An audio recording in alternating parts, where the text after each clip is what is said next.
Bom dia a todos. Sejam todos bem-vindos a este momento de culto e adoração a Deus. A nossa chamada para a adoração está no Salmo de número 100, verso 1 a 3. Aclamem o Senhor, todos os habitantes da terra. Prestem culto ao Senhor com alegria. Entrem na sua presença com cânticos alegres. Reconheçam que o Senhor é o nosso Deus. Ele nos fez e somos dele. Somos o seu povo e rebanho do seu pastoreio. Ficando em pé, cantemos o hino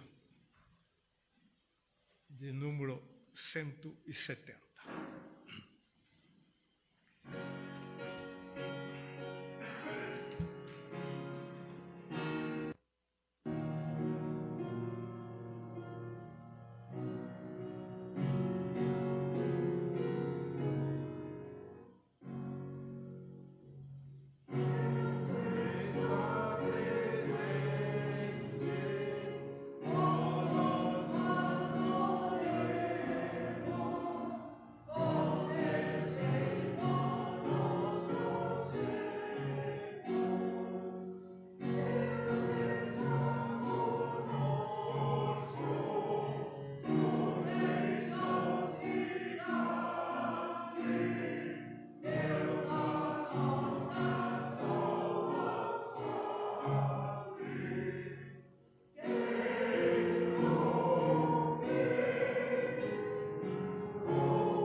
Momento agora para a nossa oração silenciosa, não? E pessoal.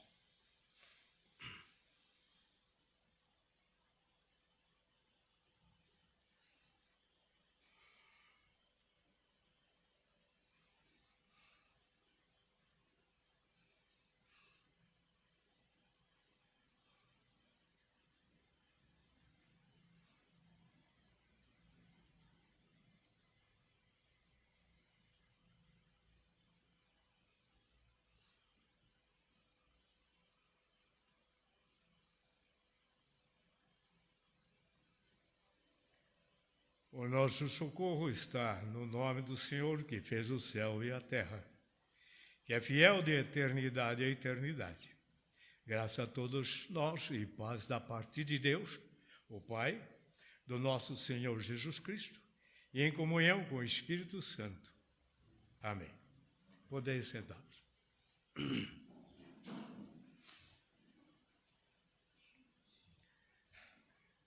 A nossa motivação hoje para a nossa confissão acha-se registrada no Salmo de número 130, versos 3 e 4.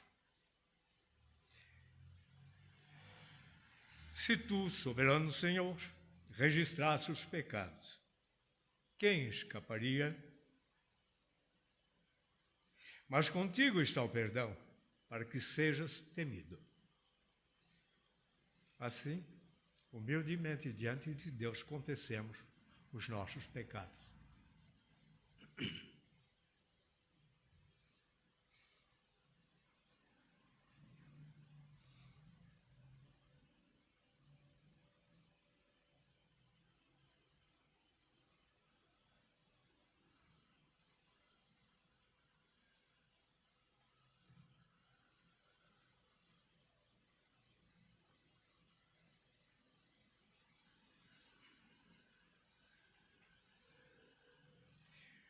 Ó Senhor Deus, o nosso agir nem sempre reflete o teu amor. Buscamos servir mais os nossos interesses do que a tua causa, e assim não produzimos os frutos que esperas de cada um de nós. Somos rebeldes e ingratos. Ai de nós se estivesses a retribuir com castigo conforme os nossos pecados. Mas por tua misericórdia há perdão para os que se voltam para ti em sincero arrependimento. A ti, pois, o nosso louvor e eterna gratidão. Meu amigo, minha amiga, ouvinte, se você está arrependido e crê na generosidade de Deus, então também creia que Ele já o tem perdoado. Demos graças a Deus por esse perdão, elevando as nossas vozes, cantando o hino de número 284.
A nossa orientação cristã encontra-se no livro de Éfeso, carta de Éfeso, capítulo 3, versos 14 a 20.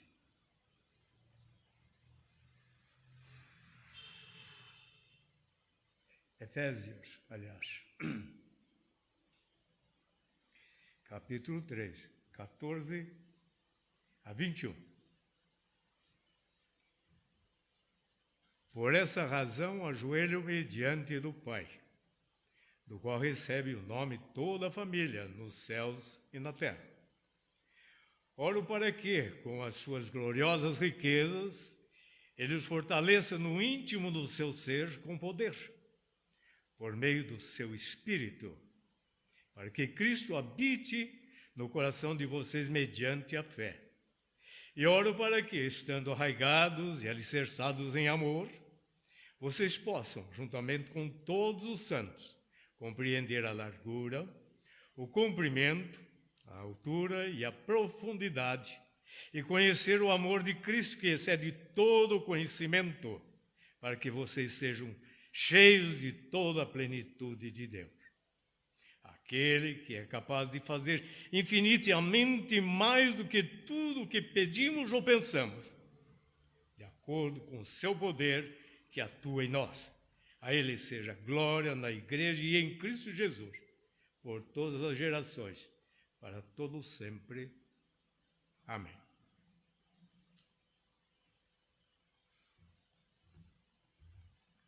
Dando continuação ao nosso culto, cantemos o hino 389.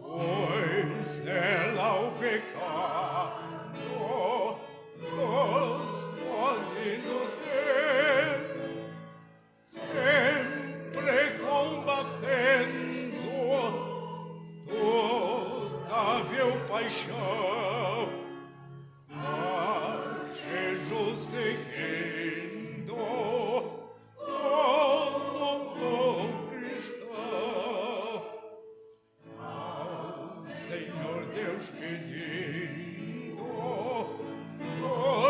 auxílio e graça, Ele está vos ouvindo, Ele nos quer dar nas companhias,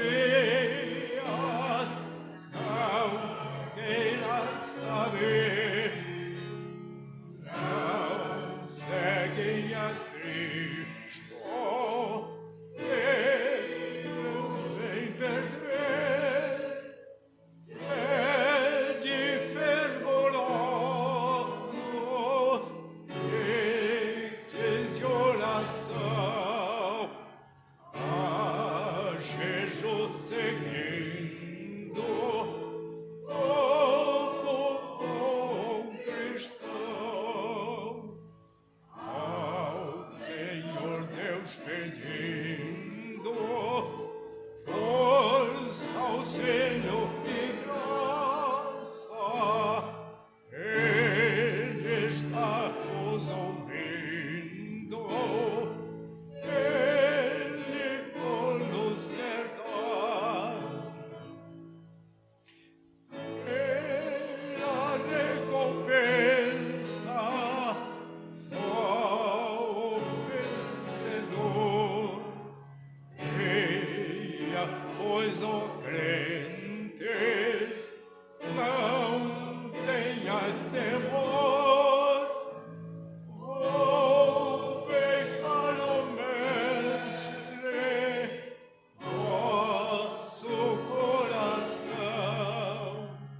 conselho e graça, Ele estamos ouvindo, Ele por nos cantar.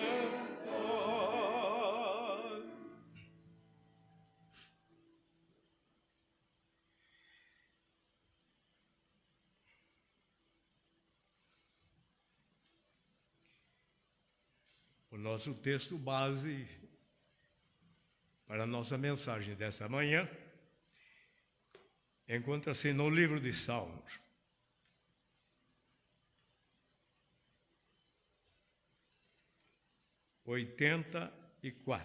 Salmo 84.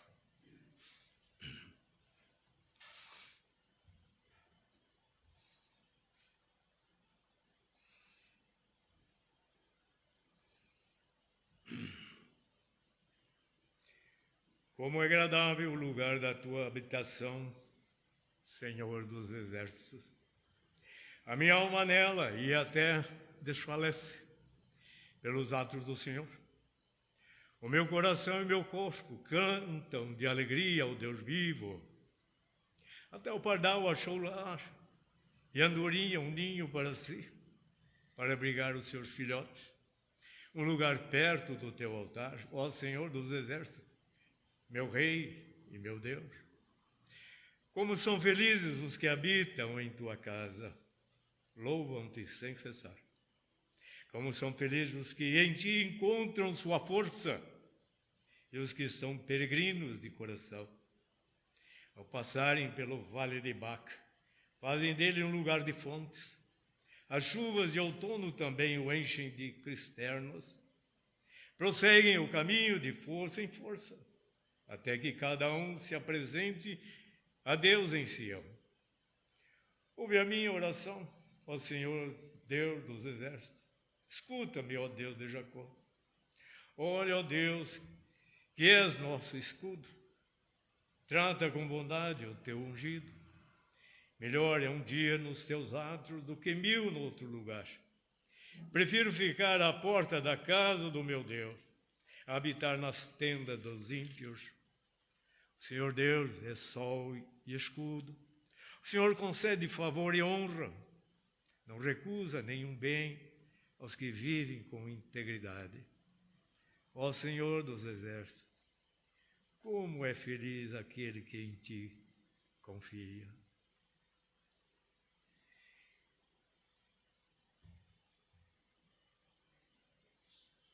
Dando continuidade ao nosso culto, cantemos o hino de número 328.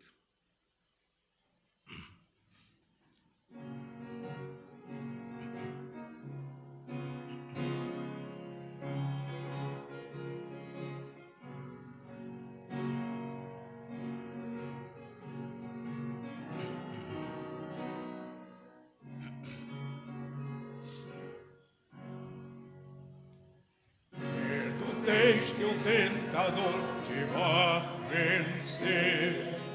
Luz te falte onde estás, não podes ver. Abre o coração e deixa Cristo entrar. E o sol em ti raiar. Deixa a luz do céu entrar. Deixa o sol em ti nascer. Abre o coração e deixa Cristo entrar. E o sol em ti nascer. Aqui está a tua fé do Salvador. Deus não ouve as tuas preces com favor. Abre o coração e deixa Cristo entrar. E o sol em ti raiar. Deixa a luz do céu entrar. Deixa o sol em ti nascer. Abre o coração e deixa Cristo entrar. E o sol em leite nascer. Descer andando alegre para o céu, implorando todo negro e descoberto. Abre o coração e deixa Cristo entrar. Emoção raiar. Deixa a luz do céu entrar. Deixa o sol em ti nascer. Abre o coração e deixa Cristo entrar. E o sol em ti nascer. Que coisa linda, não? Oh, Senhor, que bênção estar aqui e poder prestar-te culto. Era um ano de eleição. Pouco antes de começar o fervor da propaganda eleitoral, já definidos os candidatos a prefeito e vereança na cidade de Sengés, estava eu a analisar, juntamente com um senhor que conheço, a respeito do caráter e das intenções de cada nome, que cada nome trazia, e quais tinham condições reais de vencer no pleito. Depois, mudando de conversa, começou ele a me falar de problemas que havia tido no passado. Separação da mulher, dívidas, perda do que possuía, ficando a zero, vícios e o seu nome na lama. Mas que agora, tendo arrumado nova companheira, estava de novo começando a sua vida, com o intuito de alcançar um final feliz. Tudo estava lhe correndo bem, inclusive o seu comércio de roupas usadas. Mas que isto lhe viera em decorrência de uma visita sua a um templo em São Paulo, e que após o culto, o pastor que fizera a pregação orou com ele. E de lá para cá, então, a sua vida prosperara. Meus irmãos, esse homem tinha a motivação certa. Buscou a casa de Deus, movido pelo desejo de prestar culto. Era um templo lindo, cujo tamanho assombrava as pessoas, podendo abrigar ali grande número de fiéis. Mas essa igreja visitada por aquele senhor desenvolve a teologia da prosperidade.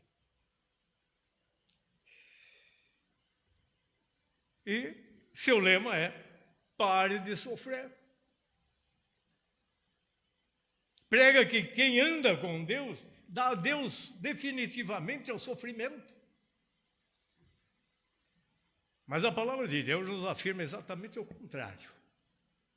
A verificar pelo que encontramos nesse lindo salmo, objeto de nosso estudo nesta manhã. Se não vejamos, todas as motivações neste escrito exprimem o profundo desejo do autor pela presença de Deus. E através da figura do templo, o lugar que Deus escolheu para revelar a sua presença ao povo de Israel, que ele vai demonstrar isso. A linguagem e a figura do templo, que representam a comunhão com Deus, estão nos versos 4 e 7. Bem-aventurados os que habitam em tua casa, louvam-te perpetuamente. Cada um deles, os que anelam pela presença do Senhor, aparece diante dele em Sião, onde se localizava o templo, o alvo final da peregrinação. E voltando atrás no verso 2, diz: o meu coração e a minha carne exultam pelo Deus vivo. Vimos aqui que o pessoal e o coletivo se alternam, ele e o povo. Afirma o desejo de ser frequentador assíduo dos altares do templo. Fala da casa de Deus como um lar. Prefere estar à porta desta casa do que habitar qualquer outro lugar no mundo. E de forma terna diz que Deus é tão acolhedor que até os passarinhos se hospedam na sua casa. Todas essas ideias não representam de forma alguma que ele esteja idolatrando, divinizando o templo. O que se entende do escrito é que o seu apetite pelo culto, de estar na reunião do povo de Deus, não diz respeito à reunião em si mesma, nem ao templo, mas ao Deus cuja presença se adora e se afirma ali comunitariamente. Mas afinal, o que é que dava a ele a certeza desta presença de Deus ali? Era a Arca da Aliança, que se achava no templo, num lugar denominado Santo dos Santos, onde guardadas estavam as tábuas da lei. A arca era um instrumento concreto, visível, a mostrar que ali Deus estava presente. Todo o templo, então, por extensão, passava a ser o lugar da divina presença, a casa de Deus. Era o lugar de encontro entre Deus e seu povo. Ali Deus fazia-se acessível ao seu povo. À vista do exposto, também podemos refletir sobre os verdadeiros motivos que nos trazem a esta casa de oração para o nosso culto. É claro que temos alegria pela presença das pessoas que aqui frequentam, pois unidos pela mesma fé, falamos a mesma linguagem, agradamos-nos com as mesmas coisas. E como é gostosa essa troca de energia que acontece entre nós, embora hoje privados pela pandemia, não possamos estender as nossas mãos cumprimentando uns aos outros, e muito menos por abraços. São motivações lindas que nos chamam mais para perto um do outro, que faz a nossa alma vibrar de alegria, de prazer, em torno do foco maior que é o nosso culto a Deus. Esse conjunto de coisas, sentidas de forma comunitária, constitui parte da motivação certa para o culto. Essa é a primeira realidade que este salmo destaca. Motivação é a força que impulsiona a alma em direção a Deus. Tudo o que fazemos e falamos é força, energia, compondo todo um ambiente para o culto. Mas pergunto, será que estas motivações, que são verdadeiras, são suficientes para nos fazer sair de casa para um momento de culto? Frágeis e pecadores que somos, sabemos que nem sempre buscamos o templo instados por um apetite de encontro com Deus. Falta-nos disposição, gente. Alguma coisa em nós não está bem, um dia ou outro, por problemas que nos irritam, nos abatem. Sentados no banco aí, não passamos de um número a mais a ser contado. Estamos ali puxados apenas pelo dever de prestar culto e de ficarmos em paz com a nossa consciência. Mas ainda bem que isto em nós não acontece com frequência. E Deus, por sua generosidade, não levará esta fraqueza em conta de pecado. Muitas vezes é difícil descarregar-se dos problemas trazidos pela vida, até daqueles que parecem normais. Chega uma hora que tudo cansa, principalmente para quem quer levar uma vida de forma correta, bem administrada, com contas em dia, relacionamento ajustado para com o nosso próximo, para usufruirmos de um bem-estar coletivo e daqueles que conosco convivem. Deixar de prestar o culto perde-se a oportunidade de receber os benefícios da comunhão, que é o de receber coragem e força, o que esses salmos está dizendo, não estando mais sós e a lutar em vão nesta vida, e ficar à mercê só de coisas supérfluas que o mundo pode dar, sem haver crescimento espiritual. Conversando algum tempo atrás com um amigo meu, disse-me que tinha que fazer um esforço muito grande aos domingos para se levantar da cama e arrumar-se para ir para a igreja. Mas que o seu corpo, na verdade, pedia para continuar deitado, dormindo, descansando, porém pela consciência clara dos benefícios do culto, superava estas limitações que o corpo impõe e seguia o caminho para o templo.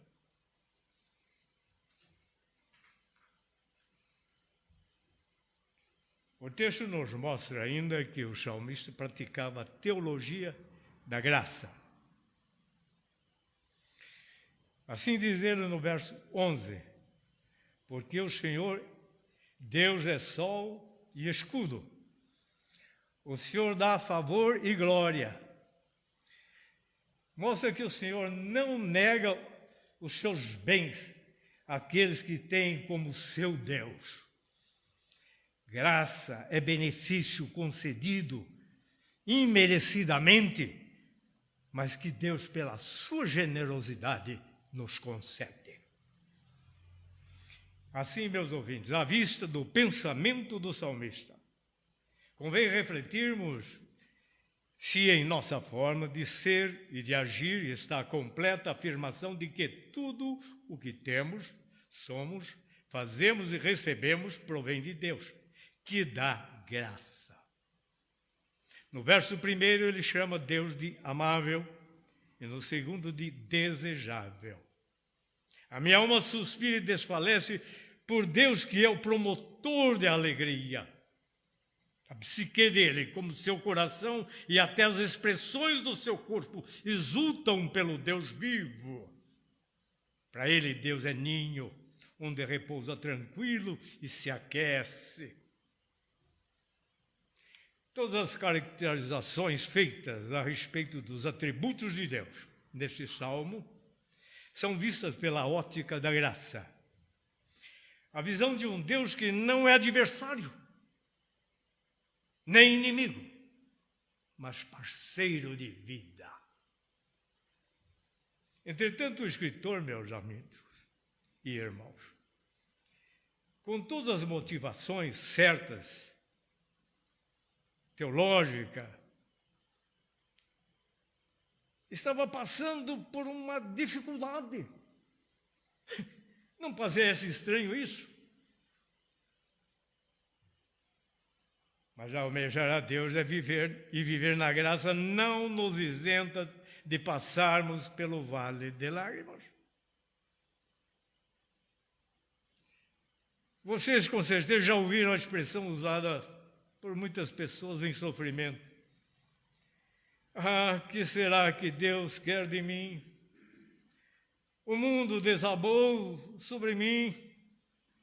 Que fiz eu? Que pecado estou pagando?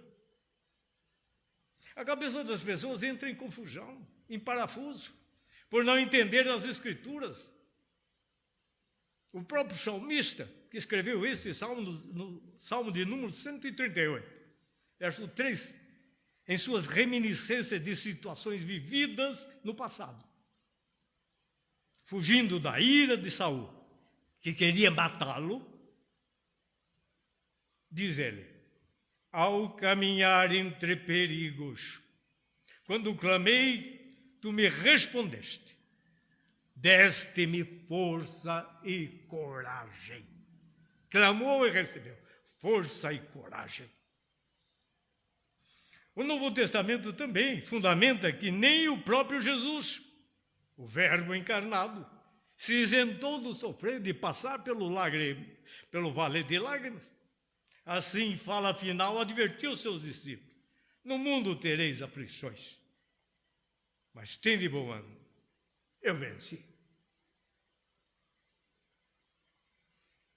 O que a Escritura diz, portanto, é que podemos ter as motivações certas e teologia também certa, e mesmo assim passarmos por dificuldades de extensão imprevisível. Por isso, no caminho do escritor deste salmo, nem tudo são flores, nem tudo é planície, há vales profundos, secos, áridos, ermos, desertos, sequidão, esterilidade. É possível que entre nós haja alguém que, não obstante ter a teologia e motivação certas, esteja dentro de algum tipo de vale. O vale da perda, de bens ou de uma pessoa, que é por morte ou separação. A morte define tudo, ficando apenas a dor da saudade. Enquanto a separação estabelece vínculos, divisão de responsabilidades, e também lembranças tristes de como fomos trocados por outro ou por outra, com orgulho ferido, esfarrapado no chão, coisa que só o tempo vai amenizando. Alguém, quem sabe, passando pelo vale do medo, de ter que decidir sozinho os caminhos para seguir em frente, estudos, carreira, emprego, para quem já ainda vai fazer a vida, construir a sua vida. Alguém, quem sabe, pelo vale da indiferença de familiares, de amigos, de irmãos da comunidade. Alguém, quem sabe, pelo vale da depressão, quando o peso das obrigações e problemas ultrapassa os limites do que pode ser suportado. Alguém, quem sabe, a caminhar sem perspectiva nenhuma pelo caminho da vida. É triste. A versão da Bíblia de estudo de Genebra traduz como vale árido, a de Figueiredo, vale de lágrimas, e a versão nossa, internacional, traduz como vale de Baca. Baca é nome de uma planta aromática que destila uma resina formando cristalizações semelhantes a lágrimas. O vale, situado na Palestina, recebeu este nome por essa vegetação ali existente. Cada um de nós, portanto, meus ouvintes, no caminho de passagem pela existência, terá seu vale de lágrimas, que poderá ser raso ou um pouco mais fundo, mais comprido ou mais curto, mas de passar e ser lá, vale, ninguém escapa. Aqui está a grande contribuição do salmista, que nos ensina como será possível passar por esse vale. Ter Deus como fonte de nossa força. No verso 5 diz: bem-aventurado o homem cuja força está em ti. A vitalidade dele encontra-se no poder de Deus e não na sua própria força. Não se apoia numa teologia triunfalista alcançada por mérito próprio, estando a dizer, eu posso tudo. A afirmação é de que eu não posso nada, mas em Deus faço proezas. Posso viver contente a despeito de tudo o que existe de ruim no mundo, daquilo que é adverso. E Paulo confirma isso na carta de 2 Coríntios 12, 8, 10. De boa vontade, me gloriarei na fraqueza, para que sobre mim repouse o poder de Cristo. Pelo que sinto prazer nas fraquezas, nas injúrias, nas necessidades, nas perseguições, nas angústias, por amor a Cristo. Porque quando sou fraco, é que sou forte. E confirma lá em Filipenses 4. Tudo posso naquele que me fortalece. Não sei se ainda passa na televisão o desenho animado do He-Man. A série foi um sucesso assim que apareceu. O desenho mostra que ele, He-Man, aponta a sua espada para cima e afirma com toda a convicção: eu tenho a força. Mas antes de fazer essa afirmação, ele diz: pelos poderes de Grayskull, Como podemos ver, ele não tem a força. Ela vem de fora. Alguém muito mais poderoso dele é que lhe atribui a tal virtude. E possuído por essa força, ele se torna imbatível. Esse exemplo, meus ouvintes, embora grotesco, mostra que eu só tenho a força quando ela me vem de Deus. Não adianta. Ele é a fonte, o gerador mora, a usina de toda a minha vitalidade espiritual. Sim, ouvinte, com Deus em parceria, podemos caminhar e passar juntos pelo vale de lágrimas. O verso 7 diz: vão indo de força em força. E eu acrescentaria, de trecho em trecho. Em cada situação vivenciada, eu ganho força, avanço. Mas há de se convir que às vezes acontecem os recuos, como também momentos de estagnação, quando não há crescimento nenhum. A experiência do autor mostra isso em outros escritos. Daí a necessidade de estarmos sempre conectados com Deus. A árvore ligada ao trono para dar fruto. Nossa fé precisa ser robustecida continuamente. Jamais chegaremos a um status do apóstolo São Paulo, que mesmo nas situações mais adversas vivenciadas, ia ganhando força e numa progressão constante. Nada havia que o freá-lo. Podemos admitir isso como um exemplo, um objetivo, aliás, a ser alcançado, tão somente. Mas você me perguntaria, como posso enxergar essa força em meu favor? Como posso enxergar essa força em meu favor? Como essa força se manifesta? Uma mãe, extremamente nervosa, chorava muito por coisas estranhas que apareceram no corpo de sua filha. Constatou-se, após consulta médica, que a mesma precisava de cirurgia, com retirada de material para análise. Imaginem só o que passou pela cabeça daquela mãe. Foi quando uma senhora, percebendo toda essa situação desagradável e triste, entrou em cena.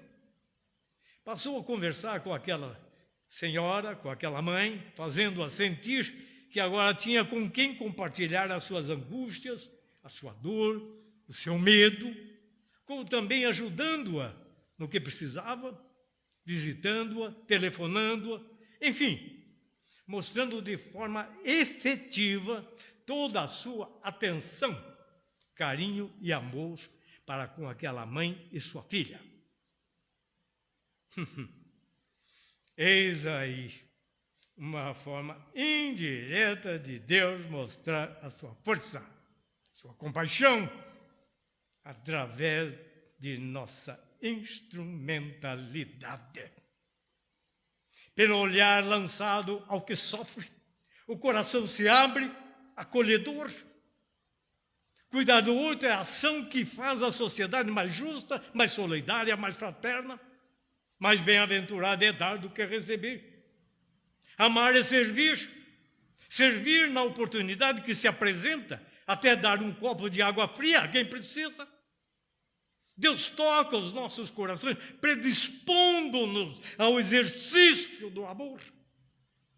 Sim, porque, como diz a Escritura, Deus é amor. Assim, toda vez que este sentimento nobre está a serviço do outro, Deus se faz presente, quer por grandes ou mínimas ações. Hoje podemos ver isso pelas ações de solidariedade espalhadas que estão aí acontecendo em virtude das tragédias por chuvas torrenciais em vários cantos do Brasil. Muitas vezes não enxergamos essa presença de Deus por julgarmos de coisas, essas ações insignificantes, pequeninas demais. Mas nosso Deus é soberano e pode muito bem usar a nós e o que quiser para atender os seus propósitos. Meus ouvintes, amados irmãos, concluindo, direi que, apesar das motivações corretas de vivermos na graça do Senhor Deus, é certo que passaremos por inúmeras dificuldades pelo vale de lágrimas. Tenhamos, pois, o Senhor como nosso incansável gerador de força. Bem-aventurado o homem cuja força está em ti, ó Deus Supremo. Amém.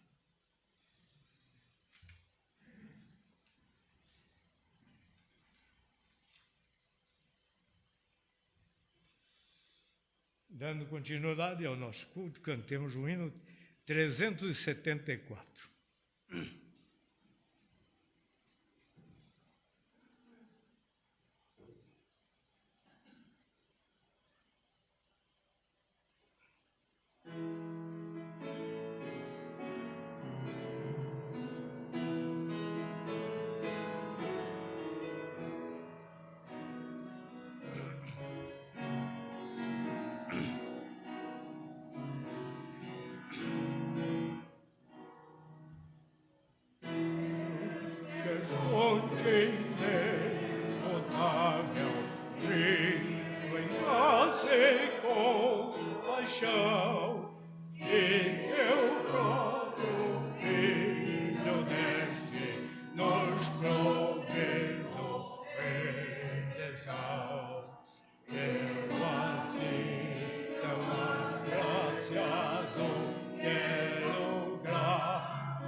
Oremos.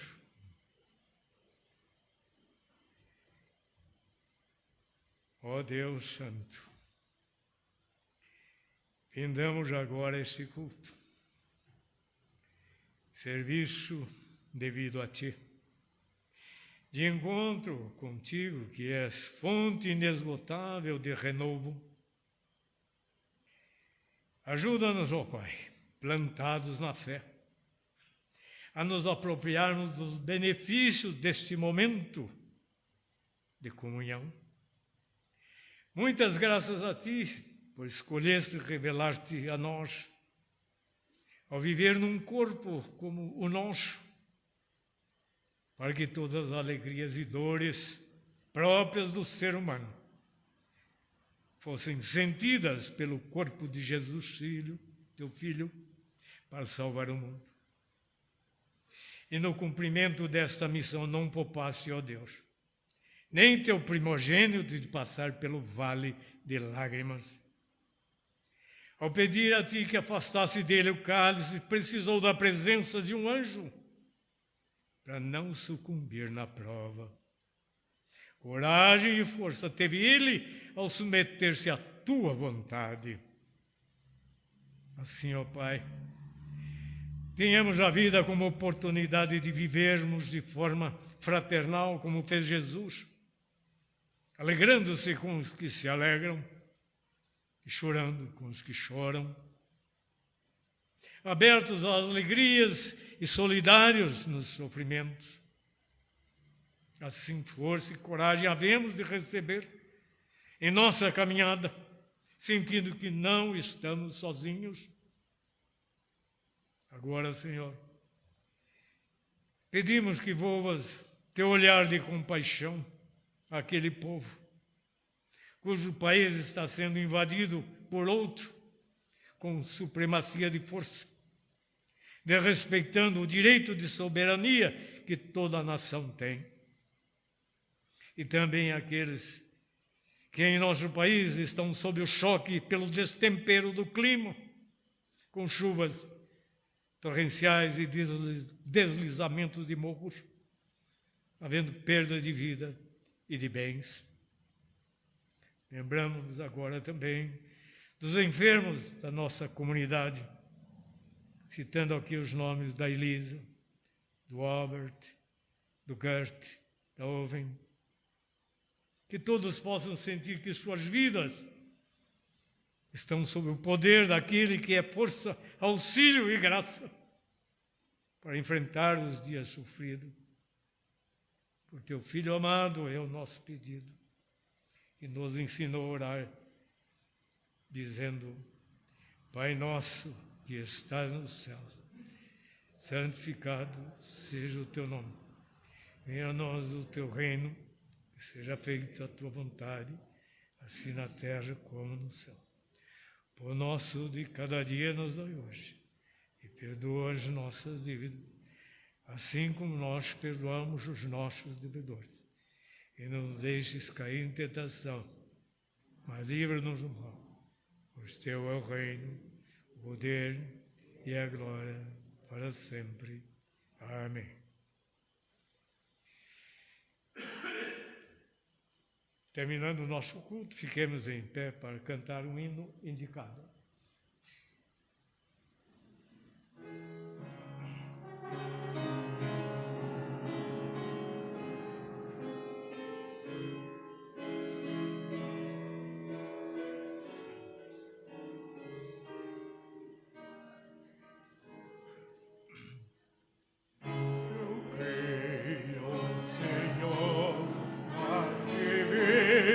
A promessa de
que for, não valem a bênção do reino divino. Por isso eu preciso de ti, meu Senhor.